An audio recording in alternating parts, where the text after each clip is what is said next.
Di balik manisnya gula, tersimpan sejarah kelam yang tak pernah diceritakan. Pabrik-pabrik tua berdiri sejak masa kolonial, menyembunyikan ritual rahasia yang mengikat jiwa manusia pada tungku besi yang tak pernah padam. Setiap butir manis lahir dari penderitaan. Inilah kisah manis yang membusuk, sebuah cerita horor tentang pabrik gula, warisan gelap dan kutukan yang tak pernah selesai bila kau berani. Mari kita mulai dari awal. Langit mendung saat Doni memarkir mobil dinasnya di depan gerbang besi yang berkarat. Lang besar bertuliskan Pabrik Gula Wonolaras didirikan tahun 1892 tergantung miring. Sebagian hurufnya pudar dan dililit sulur tanaman liar. Ia turun dengan canggung, menggenggam map surat tugas dari Dinas Kesehatan Provinsi. Apa-apaan tempat ini, masih layak operasi? Gumam Doni sambil melangkah pelan. Sudah seminggu ini ia ditugaskan untuk memeriksa pabrik-pabrik makanan yang mulai beroperasi kembali pasca pandemi.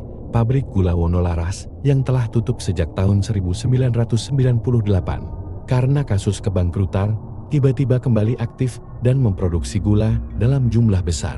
Yang aneh, laporan dari laboratorium pusat menyebutkan kalau kadar gula dari tempat ini terlalu sempurna, bebas dari bakteri, tak mengandung pengawet, dan rasanya lebih manis dari standar alami.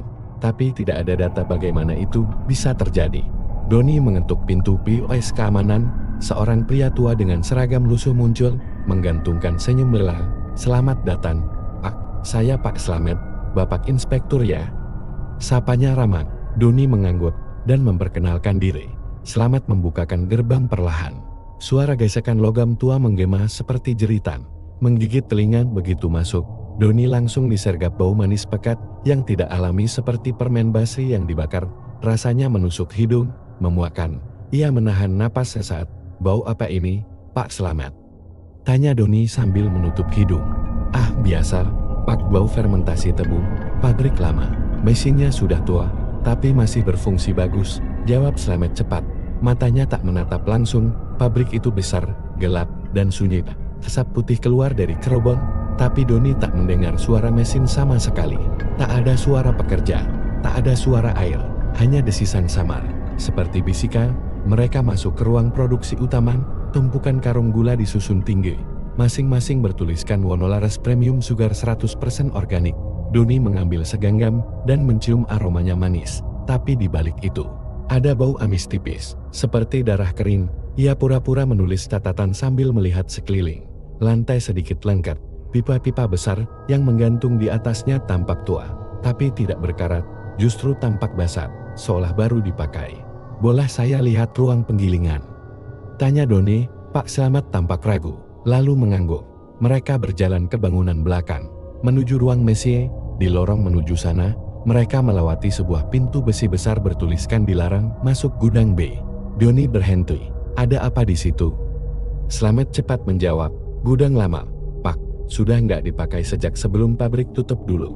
Bahaya, banyak tikus dan bahan kimia kadaluarsa." Tapi Doni mencatat sesuatu. Kenapa pintu yang katanya tidak dipakai dikunci ganda dari luar dan ada jejak kaki menuju ke dalam? Sesampainya di ruang penggilingan, Doni mencium bau itu lagi, tapi lebih kuat. Kali ini ia benar-benar ingin muntah. Ia mendekat ke salah satu mesin besar berbentuk drum dan melihat sesuatu menyelip di bagian bawah. Ia jongkok, menarik dengan hati-hati sepotong kuku manusia masih segar. Wajah Doni memucat. Ia berusaha tetap tenang. "Pak Slamet, ini apa ini?" tanyanya. Suara bergetar. Slamet tak menjawab. Ia diam, matanya kosong. Lalu, dari balik suara mesin, terdengar suara. Bukan logam, tapi suara lirih, seperti napas berat atau erangan. Doni menatap ke arah pintu keluar. Tiba-tiba seluruh lampu padam. Mesin berhenti. Pabrik menjadi gelap dan sunyi total. Hanya satu suara yang tersisa. "Kembalikan mereka, kembalikan." "Kami belum selesai." Doni mundur perlahan, mencoba menyalakan senter dari ponselnya. Saat cahaya menyala, ia melihat jejak darah membentuk tulisan di dinding mesin. Manis ini dibayar nyawa. Ponselnya bergetar keras. Sebuah notifikasi muncul dari nomor tak dikenal. "Jangan percaya siapapun. Mereka semua sudah mati." Doni berbalik mencari Pak Slamet, tapi pria itu menghilang. Tak ada suara langkas, tak ada bayangan, hanya kosong. Tapi Doni tahu satu hal, ia tidak sendiri di sana. Cahaya senter dari ponsel Doni gemetar mengikuti gerakan tangannya yang panik. Nafasnya memburu.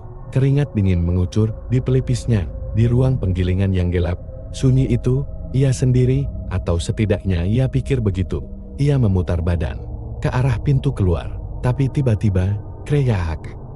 Suara pintu besar gudang B terbuka perlahan, sendirinya, padahal tadi jelas terkunci ganda. Doni menelan ludah, tangannya mencengkeram map laporan yang kini basah oleh keringat tetenan. "Don," bisiknya, mencoba mengontrol rasa takut yang mulai menguasai, tapi langkahnya malah membawanya mendekat ke gudang B. Entah kenapa, seperti ada sesuatu yang memanggilnya dari dalam. Pintu besi berat itu kini terbuka sepenuhnya, memperlihatkan lorong sempit yang gelap dan berdebu. Bau menyengat langsung menyerbu hidungnya, bau busuk dan amis yang menusuk. Bukan bau makanan, bukan bau gula, tapi bau mayat.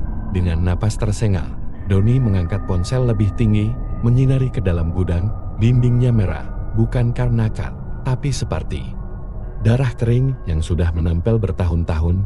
Ada bekas cakaran di sana, cakaran manusia, banyak, panjang-panjang, dan di lantai terlihat karung-karung lusuh yang membentuk gundukan tak rapi. Doni perlahan mendekat ke salah satu karung. Tangannya gemetar saat menyentuhnya. Karung itu bergerak. Ia melonjak mundur, senter jatuh, memantul sekali dan akhirnya menyorot wajah pucat penuh luka. Muncul dari balik tumpukan karung mata terbuka, mulut menganga wajah seorang wanita, tapi masih hidup. Matanya mengikuti Doni. Suaranya pelan, seperti bisikan napas terakhir, "Tolong. Kami digiling hidup-hidup." Doni terdiam, wajahnya membeku. Dia ingin kabur, tapi lututnya lemas. Sebelum ia bisa beraksi, seluruh tumpukan karung bergetar. Dari baliknya, satu persatu tangan kurus dan berdarah muncul, mencakar-cakar lantai dan dinding. Jeritan menggema, bukan hanya dari mereka, tapi dari dalam kepala Doni.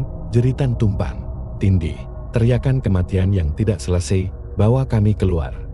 Bawa kami pulang. Manis ini dari darah kami." Doni bangkit, memungut ponselnya dan berlari sekuat tenaga keluar dari gudang.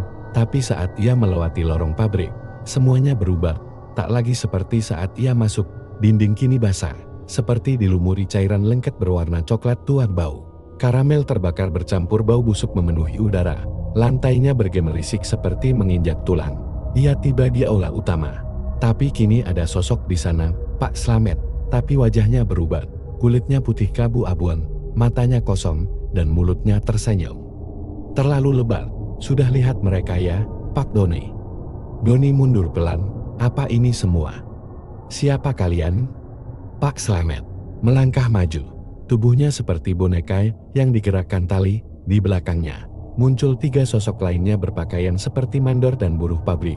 Tapi tubuh mereka kaku, wajahnya meleleh, seperti terkena cairan panas. "Kami cuma mengawetkan, supaya manisnya tahan lama. Gula ini sudah disiram pengorbanan, dan sekarang giliranmu."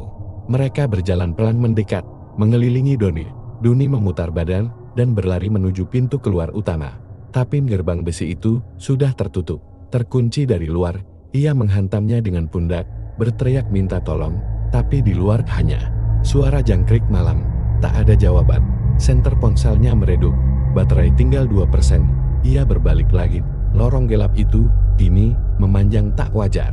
Lampu-lampu tua menyala sendiri satu persatu, membentuk jalur, seolah mengundangnya masuk lebih dalam. Di ujung jalur itu ada sebuah pintu kayu tua, tertulis dengan darah yang masih menetes, "Pusat Pemurnian." Doni tahu, jika ia masuk ke sana, mungkin takkan pernah keluar. Tapi di belakangnya, suara langkah kaki menyeret, dan jeritan mulai mendekat.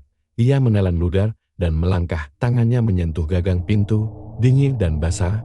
Dengan gemetar, ia mendorong perlahan, dan saat pintu terbuka, ia melihat mesin besar dengan aliran cairan merah muda menetes ke dalam drum. Di atasnya, tubuh-tubuh manusia tergantung, berputar perlahan. Di antara mereka wajahnya sendiri, terikat, tergantung, tapi masih hidup. Doni mundur, teriak sekeras. Mungkin dunia berputar, kepalanya pusing, ia jatuh gelap. Gelap, sunyi, lalu tetes, tetes, tetes. Doni membuka matanya perlahan, pandangannya buram. Dunia seperti berputar.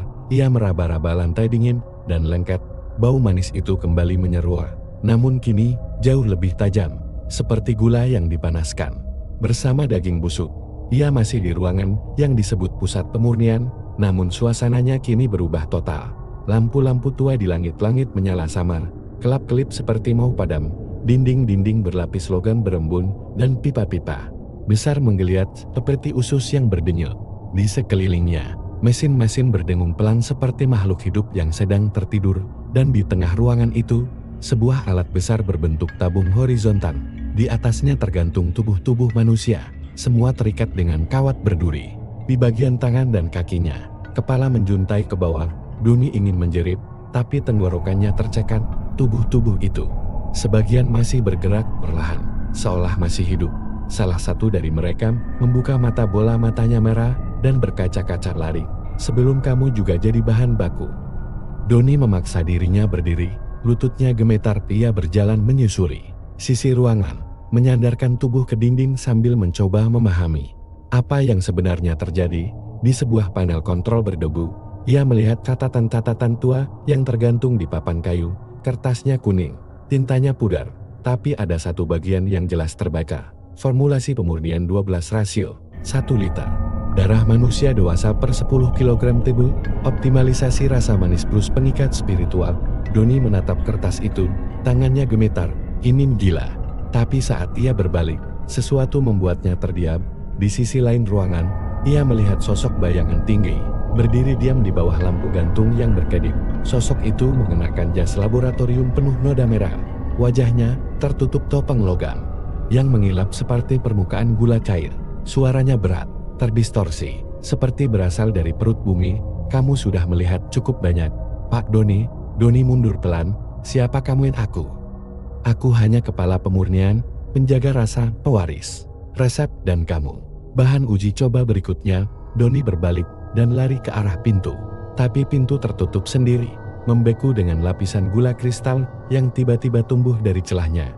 Ia mencoba menghancurkannya, menendang, memukul. Tapi gula itu keras seperti batu. Langkah-langkah berat terdengar dari belakang. Sosok bertopan itu berjalan perlahan, membawa semacam alat suntik besar, bukan berisi cairan, tapi butiran gula merah yang menggumpal seperti daging. Kami butuh orang baru. Gula terbaik, butuh rasa manusia, emosi, ketakutan, dan kamu penuh rasa manis itu, Doni. Berhenti, ini gila. Ini bukan manusiawi. Teriak Doni, mencoba melawan rasa takut. Sosok itu tertawa pelan. Ini bukan soal manusiawi, ini soal kesempurnaan rasa. Sejak zaman Belanda, tempat ini sudah tahu, yang paling manis adalah penderitaan. Sreekek.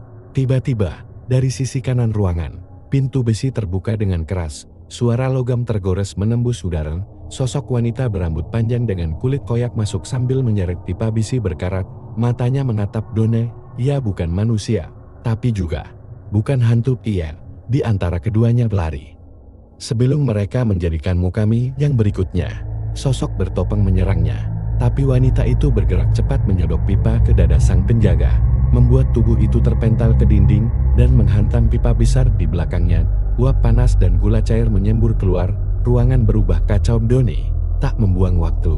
Ia berlari ke arah pintu yang terbuka. Wanita itu menariknya dengan kasar dan mendorongnya masuk ke sebuah lorong sempit yang lebih gelap, seperti terowongan pelarian. Lewat sini cepat. Mereka berlari dalam kegelapan, hanya diterangi cahaya remang dari celah dinding. Di sepanjang lorong, suara-suara dari balik dinding bergema tangisan, doa, rintihan. Dindingnya terbuat dari karung-karung bekas, dan saat mereka lewat, tangan-tangan kurus mencuat dari celah-celahnya. Kembalikan lidahku. Kembalikan mataku. Kembalikan anakku. Doni nyaris tersandung, tapi wanita itu menariknya terus. Setelah beberapa menit, mereka sampai di ujung lorong. Tempat ada tangga spiral tua dari besi di atasnya. Sebuah pintu kayu kecil terlihat. Wanita itu menatapnya tajam. Jika kamu keluar, jangan kembali. Tapi jika kamu ingin menghentikan semuanya, kamu harus tahu siapa yang menghidupkan tempat ini lagi. Doni mengangguk. Nafasnya masih berat. Siapa? Wanita itu tersenyum pahit. Orang yang menugaskanmu datang ke sini. Doni membeku. Kepala dinas. Wanita itu menatapnya, kemudian mendorongnya naik. Pergi sekarang, sebelum mereka sadar kau lolos. Doni menaiki tangga, membuka pintu kayu, dan keluar ke sebuah ruangan. Kantor administrasi pabrik masih utuh, masih bersih. Jam di dinding menunjukkan Pukul 12.59 dini hari, ia terduduk. Menarik napas dalam-dalam kemudian, ponselnya yang seharusnya sudah mati menyala. Sebuah pesan baru masuk. Selamat, kamu selamat dari tahap pertama, tapi kamu sudah terikat. Rasa itu sudah menyeretmu. Manis ini takkan pernah pergi. Layar ponsel berkedip foto terakhir yang dikirim dari nomor tak dikenal, Doni sendiri. Tapi, tubuhnya sudah digantung di atas mesin pemurnian, mulutnya masih tersenyum, matanya kosong. Doni duduk terdiam di ruang administrasi tua itu, ponselnya masih menyala, menampilkan foto dirinya tergantung di ruang pemurnian, namun ia masih hidup, masih bernapas, masih merasa jantungnya berdebar kencang. Itu cuma manipulasi, gambar, editan, tipuan-tipuan. Tapi jauh di lubuk hatinya, ia tahu, tidak. Apa yang ia lihat nyata. Suara angin malam berdesir dari jendela retak. Lantai kayu berdecit saat Doni berdiri. Ia melihat sekeliling, ruangan itu seperti kapsul waktu, semua masih tersusun rapi. Seperti ditinggalkan terburu-buru, map berisi dokumen berdebu. Kalender berhenti di tahun 1997. Dan di sudut ruangan, ada brankas tua. Doni berjalan ke sana. Brankas itu terbuka sedikit, di dalamnya hanya satu benda, sebuah buku catatan kulit merah tua, tebal dan berlumur noda. Sampulnya terukir tulisan emas yang sudah mulai mengelupas, resep warisan pemurnian sejati. Mulai tahun 1892 Doni membuka lembar pertamanya, bau apet dan besi tua menguar. Tulisan-tulisan di dalam buku itu, sebagian dalam bahasa Belanda, sebagian dalam tulisan tangan miring dengan tinta merah. Ia membaca keras-keras sambil menggigil. Manis tidak didapat dari alam. Rasa sejati berasal dari penderitaan. Setiap tetes gula harus diikat dengan rasa. Semakin dalam luka, semakin manis hasilnya. Tubuh yang dikorbankan harus dalam keadaan hidup saat ekstraksi. Halaman demi halaman membuat perut Doni mual. Nama-nama pekerja tercatat dengan tanggal penggilingan mereka. Beberapa nama ada catatan tambahan, histeris, hasil terlalu pahit, mengikhlaskan nasibnya, rasa sempurna, anak kecil, hasil tak stabil, dilarang diulang. Tiba-tiba, halaman terakhir kosong. Hanya ada satu catatan, korban ke-1000. Doni S. Pemurnian total. Doni menjatuhkan buku itu. Kepalanya berdenyut. Ini sudah dirancang bahkan sebelum aku datang ke sini. Ia menggenggam ponsel dan membuka kembali pesan terakhir. Tapi layar berubah. Bukan foto lagi, kini sebuah video, tanpa suara. Gambarnya menunjukkan ruang pertemuan kantor dinas. Kamera tersembunyi menyorot seorang pria berdasi kepala dinas pariwisata. Pria yang mengirim Doni ke pabrik itu. Ia sedang duduk bersama seseorang yang tak terlihat wajahnya, hanya siluet. Mereka berbincang. Sang kepala dinas mengangguk-angguk sambil berkata sesuatu, lalu menggeser map merah ke arah orang itu. Di map itu, jelas tertulis, target, Doni Surya, pengirim, kepala dinas TTD. Pihak pemilik lama. Doni menggigit bibir, mereka menjebakku. Aku bukan inspektur, aku tumbal. Suara pintu berderit di belakangnya. Doni sontak membalik badan.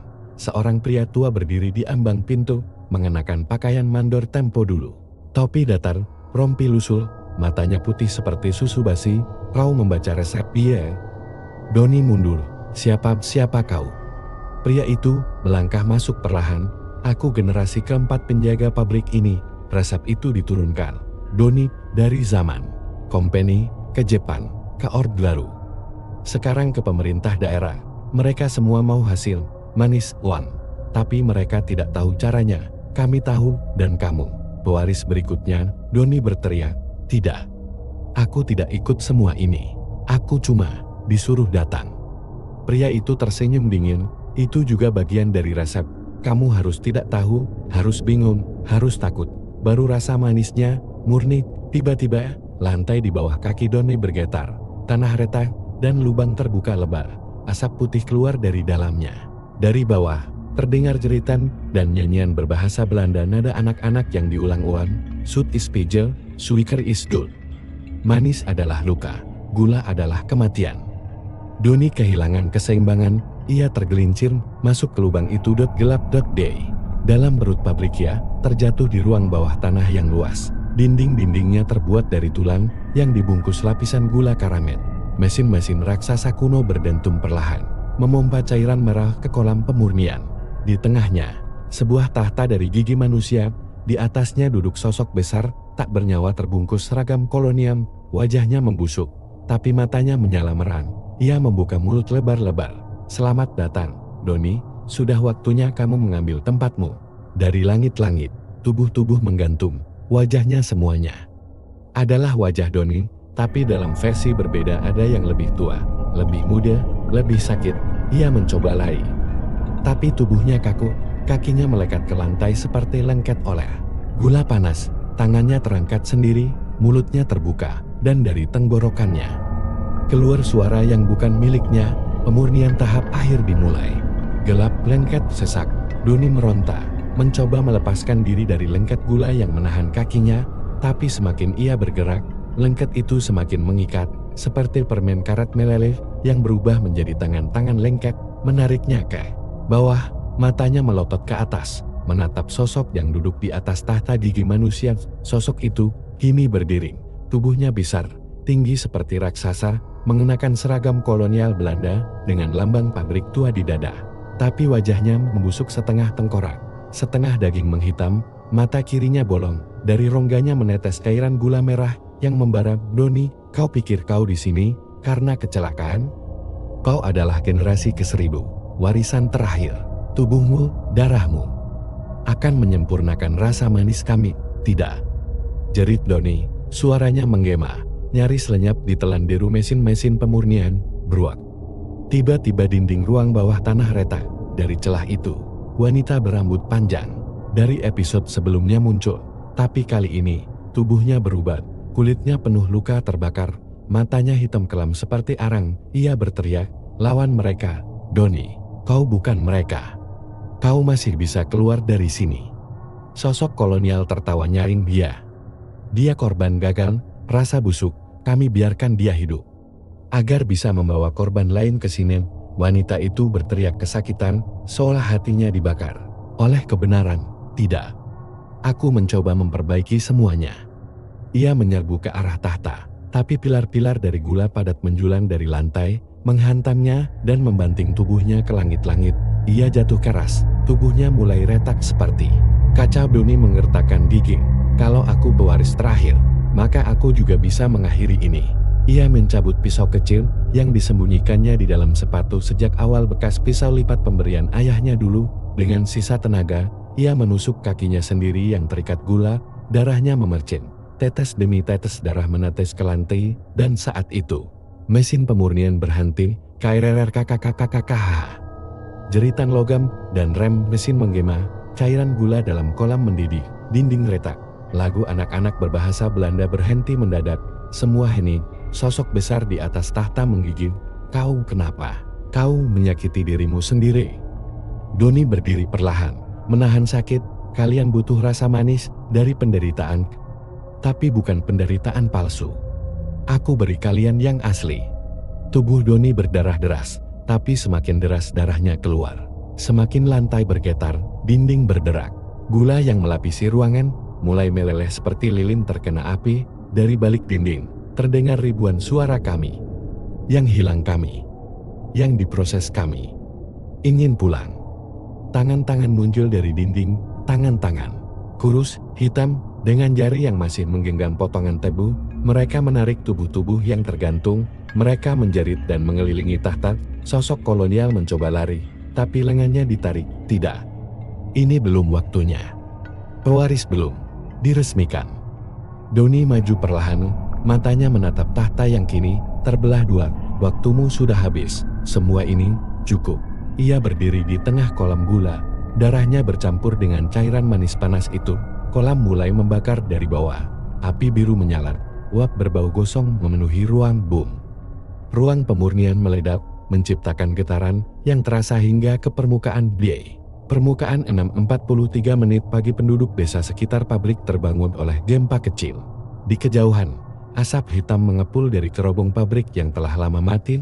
Tak lama kemudian, siren tua berbunyi sendiri. Untuk pertama kalinya dalam puluhan tahun, petugas keamanan desa menemukan Doni tergeletak di pinggir sawah. Bajunya kompang-camping, tubuhnya penuh luka, tapi hidup. Ia membuka mata perlahan. Sudah selesai. Bekas pabrik gula. 3 hari kemudian tim investigasi dari pusat datang, namun Pabrik itu sudah rata dengan tanah, seperti tak pernah ada. Tak ada bukti ruang bawah tanah, tak ada mesin, tak ada buku resep. Hanya satu hal yang ditemukan di reruntuhan, segenggam gula merah yang bentuknya menyerupai jantung manusia. Doni kini tinggal di rumah sakit pemulihan jiwa. Tubuhnya pulih, tapi pikirannya belum. Ia sering menggambar tahta dari gigi, mesin pemurnian, dan menulis ulang halaman-halaman resep warisan, padahal tak ada satupun buku yang dibawa keluar. Dokternya berkata, dia tampak tenang. Tapi setiap malam, dia menggumamkan lagu yang sama dalam bahasa yang tidak dimengerti. Suster yang mendengar, mencatat liriknya, Zoet is Spiegel, Suiker is Dood. Dan di lemari samping tempat tidurnya, tersimpan satu benda kecil. Buku resep kulit merah yang tidak pernah benar-benar hilang. Sudah 6 bulan sejak Doni ditemukan di tepi sawah. Setelah ledakan misterius menghancurkan pabrik gula tua itu, ia kini tinggal di panti rehabilitasi jiwa Seruni Lestari, sebuah bangunan kolonial di atas bukit, dikelilingi kebun teh dan kabut yang tak pernah benar-benar hilang. Namun Doni tidak pernah benar-benar pulih. Ia diam, banyak melamun, dan sering menulis sendiri di buku kosong. Yang aneh, setiap buku yang ia tulisi berubah warna menjadi merah tua dalam seminggu. "Kau masih menulis itu?" tanya Suster Mira. "Suatu pagi, itu hanya ceritakan, Doni." Doni menoleh pelan, tatapannya kosong, tapi bibirnya menyunggingkan senyum kecil. "Bukan cerita ini." Kelanjutan rasa Mira mengernyitkan dahi. "Apa maksudmu?" Doni menunjuk keluar jendela. "Kalian pikir pabrik itu sudah habis, padahal itu hanya salah satu dari banyak tempat. Pabrik utama masih berdetak." Suster Mira menelan ludah. Malam hari di balik dinding panti jiwa Suster Mira tak bisa tidur. Kata-kata Doni menghantuinya. Ia mencoba melupakannya, tapi jam 2 pagi, ia mendengar suara aneh dari lorong, denting logam, seperti rantai diseret. Dengan hati-hati, ia menyusuri lorong. Lorong itu sepi, tapi hawa dingin merayap naik dari lantai. Lampu redup berkedip-kedip. Di ujung koridor, pintu kecil menuju gudang bawah terbuka sendiri, meski selalu terkunci rapat. Rasa takut mengalahkan logika. Ia menyalakan senter dan menuruni tangga tua yang mengarah ke ruang bawah tanah. Bau lembab dan karat menyambutnya. Lantai batu berlumut, tapi anehnya, dinding sebelah kanan penuh bekas kakaran dan noda merah seperti gula cair. "Apa ini?" bisik Mira. Lalu ia melihat sesuatu, sebuah lorong baru, seperti gua, terbuka di balik tumpukan karung lama. Ujung lorong itu memancarkan cahaya oranye samar, seperti api dari dapur pemurnian, masuk ke perut gua. Mira melangkah masuk dinding. Lorong hangat, berdenyut, seperti hidup. Semakin jauh ia melangkah, udara makin panas, tercium bau gosong, dan bau manis menusuk, seperti gula dibakar terlalu lama. Lorong berakhir di ruang bulat besar. Di tengah ruangan, ada tungku besi tua, menyala perlahan. Dan di sekeliling tungku, 5 sosok berdiri membelakangi Mira. Mereka semua mengenakan pakaian pasir. Rambut panjang menutupi wajah. Satu persatu mereka menoleh. Wajah mereka adalah wajah Doni. Mira menjerit, jatuh terduduk, tapi tubuhnya kaku, tak bisa bergerak. Suara dari tungku berbicara. Dalam suara berlapis, "Kau melihat, maka kau bagian, rasa baru akan dimulai. Gula butuh pembawa baru." Tiba-tiba, tangan keluar dari dinding dan memeluk Mira dari belakang, bukan menariknya, tapi mendorongnya maju ke arah tungku. Sementara itu kamar Doni duduk di ranjangnya, tatapan tajam ke arah jendela. Sudah dimulai ya. Tungku baru menyala. Ia membuka halaman terakhir bukunya. Di sana tertulis, Panti Jiwa Seruni Lestari pemrosesan kedua, penjaga ditandai Suster M. Ia mencoret nama itu. Satu lagi selesai. Lalu ia menulis nama baru. Pasien berikutnya, No 11 Renata. 2 hari kemudian Suster Mira menghilang. Staf bilang ia cuti mendadak, tapi para pasien mulai merasakan perubahan. Gula di teh pagi mereka terasa sangat manis, terlalu manis. Salah satu pasien mimisan setelah minum 2 teguk. Pasien lain muntah cairan kuning langkat, dan satu pasien Renata mulai bermimpi tentang pabrik tua, tentang anak-anak Belanda yang menyanyi di lorong. Zoet is Spiegel, Suiker is Dood. Renata bertanya pada Doni, apa maksudnya mimpi itu? Doni tersenyum. Itu suara warisan. Selamat datang. Kamera drone pemerintah merekam area hutan dekat Panti Seruni. Tanpa sebab, muncul asap putih mengepul dari tanah. Tak ada pabrik, tak ada bangunan, tapi di antara asap, jika diamati, Dengan seksama, terlihat siluet cerobong tua. Kabut tebal menutup lereng Bukit Seruni. Dari kejauhan, bangunan panti jiwa Seruni Lestari tampak tenan, seolah hanya tempat perawatan biasa. Namun, di bawah tanahnya, sesuatu mulai menyala. Tungku kedua sudah bangun, mimpi Renata, pasien baru dengan riwayat trauma berat, tak bisa tidur. Malam demi malam, ia disiksa mimpi yang sama. Pabrik tua dengan mesin berdengung, anak-anak berwajah pucat menyanyi dalam bahasa asing, dan Doni berdiri di ujung lorong sambil memegang buku merak. Sud is pain, suiker is. Dut manis adalah luka, gula adalah kematian. Dalam mimpi terakhir, Renata melihat sesuatu yang berbeda. Ada 3 cerobong pabrik, bukan 1, dan hanya 1 yang sudah runtuh. 2 lainnya masih berdiri, tersembunyi di balik kabut. Saat ia terbangun, di tangannya ada bekas luka bakar kecil, seperti tersentuh gula cair panas. Padahal ia tak pernah meninggalkan kamarnya. Doni pewaris sesungguhnya. Sementara itu, Doni duduk di perpustakaan kecil pantai. Tubuhnya tampak lebih sehat, wajahnya tidak lagi pucat, tapi tatapannya kosong, dan tangannya sibuk menulis di buku meran. Seorang dokter muda, Dokter Bima, mencoba mendekati Doni. Boleh saya lihat apa yang kamu tulis? Itu mungkin membantu terapi kita. Doni tersenyum samar. Ini bukan milikku, Dokter. Kau hanya melanjutkan tulisan leluhurku. Bima mengernyit. Leluhur? Doni mengangguk pelan. Namaku Surya. Tapi di buku ini, aku disebut Sander Surya. Itu garis campuran darahku. Belanda dan Jawa, mereka yang mendirikan pabrik pertama, adalah keluarga yang sama denganku. Bima tercekat. Kamu keturunan pemilik pabrik gula itu? Doni menutup bukunya, suaranya berubah berat, seolah bukan hanya miliknya, bukan sekadar pemilik. Aku adalah bagian dari mereka. Kami yang menyalakan tungku pertama, kami yang menemukan rasio manis dari penderitaan. Aku bukan korban. Aku pewaris rasa. Ritual di ruang bawah malam itu, Renata terbangun oleh suara denting rantai. Rasa penasaran mendorongnya mengikuti suara hingga ke gudang bawah tanah. Di sana ia melihat pemandangan mengerikan. Doni berdiri di depan tungku besi besar yang kini menyala terang, dikelilingi oleh 5 pasien lain. Mereka berdiri kaku, wajah kosong, mata hitam pekat, seperti boneka tanpa jiwa. Doni menulis sesuatu di udara dengan jarinya, dan api tungku menuruti gerakannya. Inilah tungku kedua, pusat pemurnian baru. Pabrik lama hanya permulaan, kini jaringan kembali bangkit. Renata menutup mulut, menahan teriakan. Namun lantai di bawah kakinya berderit, dan Doni langsung menoleh. Matanya bersinar merah. Yang terpilih sudah datang. Pasien-pasien lain serempak menoleh ke arah Renata.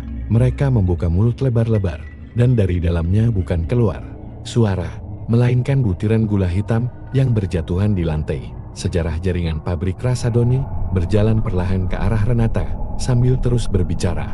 Kau tahu kenapa masih ada gula di dunia ini, meski pabrik lama hancur? Karena pabrik itu hanya salah satu cabang di Nusantara. Ada 7 pabrik rasa, 7 tungku, semua dibangun di era kolonial untuk mengikat manis penderitaan ke dalam gula. Setiap tungku dijaga keturunan tertentu, dan aku pewaris utama. Ia menatap Renata dalam-dalam. Kau tahu kenapa kau dibawa ke sini? Karena kau bukan pasien biasa. Kau adalah katalis. Rasa ketakutanmu akan menghidupkan tungku kedua sepenuhnya. Renata gemetar. Tidak. Aku tidak mau jadi bagian dari ini. Doni menempelkan tangannya ke dinding. Dinding itu terbuka, memperlihatkan galeri penuh potret tua, semua bergambar pria dan wanita berpakaian kolonial. Wajahnya mirip Doni. Di bawah potret tertulis, Pabrik 1 Wonolaras tahun 1892, Pabrik 2 Seruni tahun 1903, Pabrik 3 Lawang Hitam tahun 1911, dan seterusnya hingga Pabrik 7 Rahasia, belum dibangun kembali. Kau lihat, Renata, ini jaringan, dan sekarang kau milik kami. Pasien-pasien lain mendekat. Gula hitam terus keluar dari mulut mereka, menutupi lantai. Renata terjebak. Langkahnya terhisap oleh lapisan manis yang berubah seperti rawa. Doni mengangkat bukunya tinggi-tinggi. Api dari tungku semakin besar. Hari ini, rasa baru lahir. Dengan darahmu. Tungku kedua sempurna. Renata berteriak, mencoba meraih sesuatu batang besi karatan di dekat tungku. Dengan nekat, ia mengayunkannya ke arah buku merah. Berakak. Buku itu terpental. Api tungku meredup sesaat. Pasin-pasin berhenti bergerak.